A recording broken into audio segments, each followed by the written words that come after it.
It's time to take a look at what's happening around Wyoming for Friday, July 11th. I'm Wendy Corr, bringing you headlines from the Cowboy State Daily newsroom, brought to you by Cheyenne Frontier Days. 10 days of rodeo thrills, extreme bulls, live concerts, carnival rides, Western heritage, and unforgettable cowboy spirit in Cheyenne, Wyoming. Don't miss the 129th Daddy of 'em All, July 18th through the 27th. Wyoming entrepreneur Raisner on Tuesday filed a lawsuit against a former state legislator for allegedly jeopardizing his, quote, major business acquisition. He told Cowboy State Daily's Claire McFarland on Thursday that that's a direct reference to his reported bid to buy TikTok and other business ventures. Raisner on Tuesday filed the defamation suit in Laramie County District Court against former State Senator Anthony Bouchard, a Republican from the Cheyenne area. McFarland reports that Raisner's civil complaint alleges that Bouchard launched a, quote, concerted and well-orchestrated attack on Raisner. Bouchard was on Facebook in 2024, according to screenshots that we've received, talking like Raisner had done some sexual misconduct while teaching drama courses at Casper College. And Raisner said, okay, I was not an instructor. I was in some sort of a student outreach program and did not do what he says I did. And where this takes a turn in the lawsuit is if you accuse someone of sexual abuse, it actually makes defamation a little easier to prove. On the flip side of that, if you're a public figure, as Bouchard can certainly argue and possibly prove Raisner is, it makes defamation harder to prove. Raisner's other civil claims against Bouchard are tortious interference with a contract, a reference to Raisner's business endeavors, and negligent and intentional infliction of emotional distress. Wyoming Secretary of State Chuck Gray wants to know why the state isn't doing more to open export terminals for Wyoming coal, while Governor Mark Gordon says his all-of-the-above energy policy is paying off. An ongoing rift between the Cowboy State's top elected officials was evident Thursday when both appeared separately on the Cowboy State Daily show with Jake Nichols. Cowboy State Daily's David Madison reports that the two offered sharply different perspectives on how the state should capitalize on the Trump administration's pro-fossil fuel energy policies. The governor wants to see a West Coast port open. We were able to break some news today. Some legal wrangling in Oakland, California has swung in the direction of some developers who want to create a new coal export port right there in the bay. The governor clearly has his eye on the ball when it comes to finding a way to export this stuff. Of course, he's not without his critics. One of the guests this morning was also Secretary of State Chuck Gray, who wants to see even more boosterism behind fossil fuels. And the governor is sticking to his guns. He's saying, nope, all of the above. The political backdrop to the dueling interviews with Gordon and Gray remains the energy industry landscape and the politics around it in Wyoming. When politicians announce they're visiting Wyoming, that usually means they're visiting Jackson. That's where the second in line to the presidency will be later this month.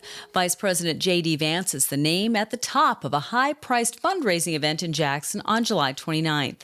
Cowboy State Daily's Andrew Rossi reports that the announcement came as a surprise to many Jackson residents, including the chair of the Teton County Republican Party. Jackson and Teton County are bastions of blue in one of the reddest states in the nation, but that doesn't mean that top-tier Republicans don't drop in to do some fundraising. And J.D. Vance was unexpected in Jackson. Even the Teton County Republican Party didn't know anything about the event he's attending. The thing about Teton County is that it's one of the wealthiest counties in the nation. I mean, you look at the event that Donald Trump held during his election campaign last year, back in August 2024, the prices for tickets range from $5,000 as the baseline for a single seat to up to $250,000 if you wanted to be a sponsor, a host of the event.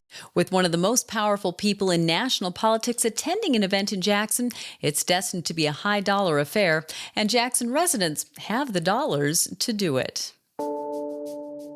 A Crook County prosecutor this week filed 4 more charges against a Moorcroft man accused of touching little girls sexually during church services.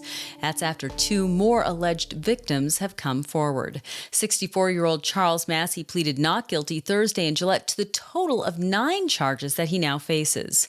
Cowboy State Daily's Claire McFarland reports that Massie was originally charged May 27th with 4 counts of second-degree sexual abuse and 1 count of sexual battery after he confessed confessed to a counselor that he'd been sexually inappropriate with young girls. The new charges stem from new allegations where the investigator basically found 2 more girls. He was hearing that other families were victimized, and he found these girls, and they couldn't get in for forensic interviews until June. And they're describing him allegedly touching the one, him allegedly kissing the other in a very non-platonic way. Massie originally faced up to 81 years in prison, but now could get up to 156 if convicted on all charges. I'll be back with more news right after this. RER is transforming rare earth production and disrupting China's global dominance. The demonstration plant in Upton, Wyoming uses proprietary closed-loop technology powered by machine learning to separate rare earth elements with unmatched efficiency while recycling chemicals. Through the demonstration plant, partially financed by the Department of Energy and the Wyoming Energy Authority, RER is securing America's critical mineral supply through innovation and technology. While Wyoming has remained relatively quiet on the coal seam fire front so far this summer, the same can't be said for just across the border in Montana. Their temperatures are soaring past 100 degrees and vegetation is drying into tinder, creating the perfect environment for smoldering underground coal to become raging wildfires. Cowboy State Daily's David Madison reports that a thermal imaging drone last month identified 107 new burning coal seams. A coal seam is a place where coal is literally popping up above the ground or just beneath the surface. Maybe it's just a length of a root from a yucca plant or a sagebrush away from the surface. I'm fascinated with this phenomenon. What happens is these can be ignited by lightning or wildfires, and then they become this smoldering cauldron underground. The conditions haven't gotten to the point where in Wyoming, those smoldering coal seams, which can be at 3,000 degrees, like a steel forge, those have not ignited any wildfires yet, but they have over the 4th of July. In fact, on the 4th of July in Powder River County in Montana, they had a 5-acre fire break out. All those coal seam fires that are burning, it's like they're unattended campfires out there. There are dozens of underground seams of coal in northeast Wyoming, which can smolder for years before something kicks them up to the surface. After hundreds of thousands of acres burned during last year's wildfire season in the region, state and local wildfire officials have said many more may have been started. Can Wyoming ranchers prevent grizzlies from killing their cattle? Possibly, if they go all in on Charolais cattle. That's what happened last week when a herd of Charolais cattle on a ranch in Dutton, Montana decided that a pesky grizzly had to go. Cowboy State Daily's Andrew Rossi reports that where most cattle might panic or run at the approach of the apex predator, this herd went on the offensive. They're bigger, one of the heaviest breeds of domestic cattle in the world, and they have a reputation for not the greatest temperament because they are extremely protective of their calves. In this case, there was a herd that was confronted by a grizzly, and rather than running or giving ground, the only ground they gave was the ground that they gave up while they were running after the grizzly, which was running for its life when being pursued by this herd of stand your ground, aggressive cows. So could that be the solution to stop depredation of cattle in Wyoming? It's possible if people wanted to go all in on this particular breed. Charolais cattle are large. They are one of the heaviest cattle breeds in the world, as a fully grown cow can weigh up to 2,600 pounds and bulls can reach 3,600 pounds. A Wyoming legislative committee voted Wednesday to have one of the governor's agencies scrutinize the legislative branch's staffers and researchers, but not before state senators argued at length about whether that violates the separation of powers.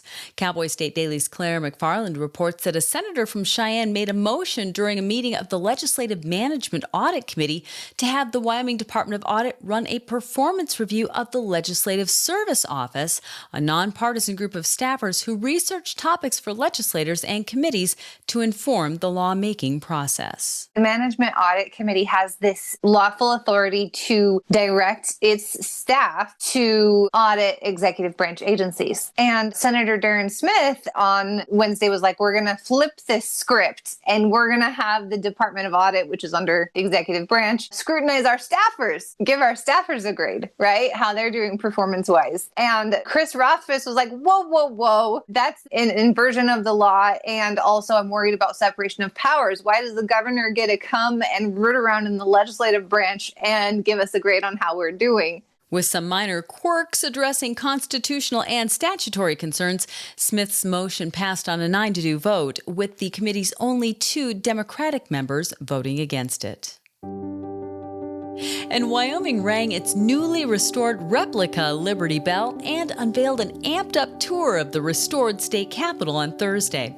It was all part of a kickoff to the nation's 250th anniversary next year and the 135th for Wyoming statehood. And Cowboy State Daily's Renee Jean was there. The Capitol, they did the restoration project a little while ago, but along with it, they have created this revamped, kind of souped-up tour that really shows the history of Wyoming and the state capitol. And there are just all kinds of these cool Easter eggs on the tour. The other part of the story, Wendy, is today, for the first time in a long, long time, they rang Wyoming's Liberty Bell. And this was part of a kickoff for the nation's 250th anniversary. But it's also the birthday of Wyoming, 135th birthday for Wyoming. While the main thrust of the Capitol restoration was life and safety, as well as a better, more efficient space, the attention to historic details in the restoration could be a boon for tourism. And that's today's news. For a deeper dive into the people and issues that affect Wyoming, check out The Roundup, conversations with the most interesting people in the Cowboy State. This week, my guest is Steve Moulton, who is helping to keep the spirit of the Old West alive. You can find the link on our website, on our YouTube channel, and wherever you get your podcasts. And of course, you'll find it in our free daily email newsletter. Thanks for tuning in. I'm Wendy Corr for Cowboy State Daily.